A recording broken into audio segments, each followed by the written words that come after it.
So we have John with WCKG.com with us, and thank you, John, for thank you. Being a part of this great event that Intercept has put together at Rev3, and being a neighbor in the office and in this location.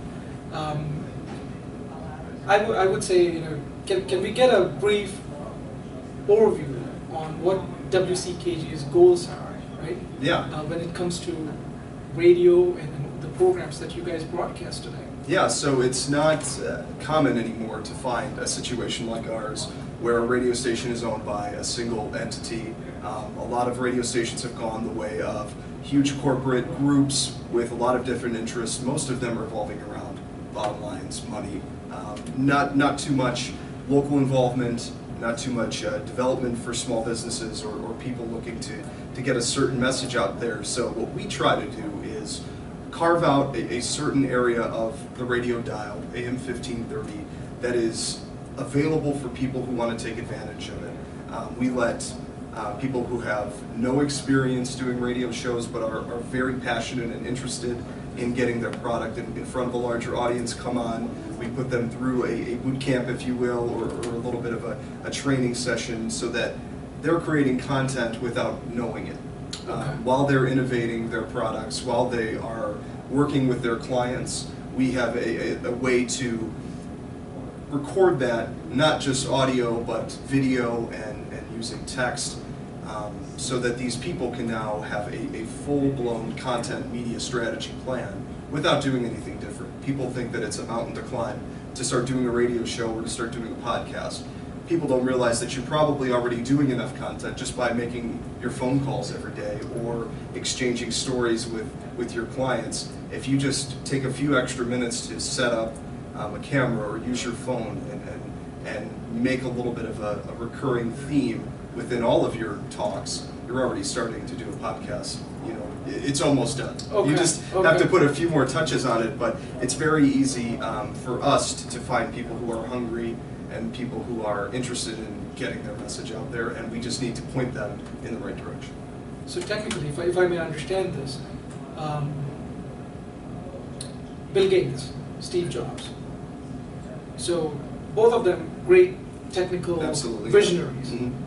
But Steve Jobs was better at getting it, expressing it, yes, getting the idea out, getting the crowd along with yes, it.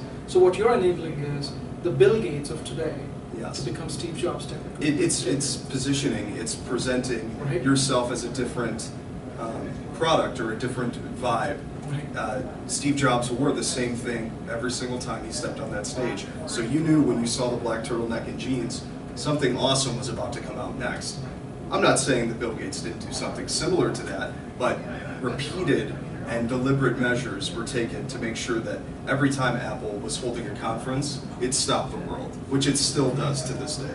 So you don't have to be Steve Jobs, you don't have to be Bill Gates yet to get those results. You just need to position yourself consistently and in the same authority as everybody else, because people won't bother to look in and see that you're not Steve Jobs. They will just start to realize that you're doing a lot of cool and awesome things. Cool. Yeah. So what I'm hearing is, apart from the methodology or even the approach and the way to accomplish this, you basically put that message out there, and you basically help people out as well because you got a radio station. Yeah, everybody has a message in them already. It's not too much of us putting an idea into somebody's head. Okay. It's sitting down and asking what's important to them, what they want to reach, what their goals are, and how are things that you're already doing, and adding a little bit of flair and a little bit of broadcast chic on top of that. How can we use what you're already doing to accomplish those goals or reach those levels? Wow. Okay. Yeah.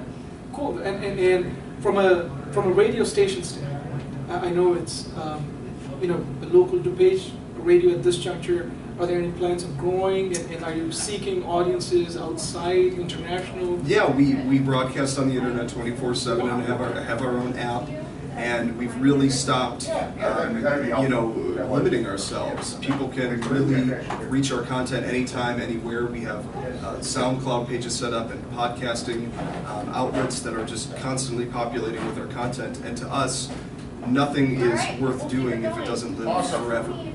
You cannot have something today that is going to be irrelevant tomorrow. So we're all about making evergreen content that if you stumble on it in 10 years from now, it'll still help you, and that's what we're going for. That is so cool. And could you quickly tell us a little bit about your school?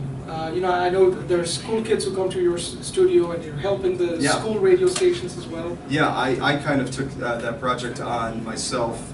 I was fortunate enough when I was in high school, not far from here, to get involved with the high school radio station. So I reached back out to them and invited some high school kids who are in the radio program to come and get some real-world professional experience before they even graduate high school, which in our industry, which like many, it's really not who you know, or sorry, it's not what you know, it's who you know. So walking into a college program, walking out of high school with professional experience will go a long way for anybody who decides to come and hang out with us for just a few hours and have some fun. Very cool. Yeah, very cool. Totally. So thank you, John, for being here. Thank you. And thanks for helping us out. Absolutely. Thank you. Thank you. And these chairs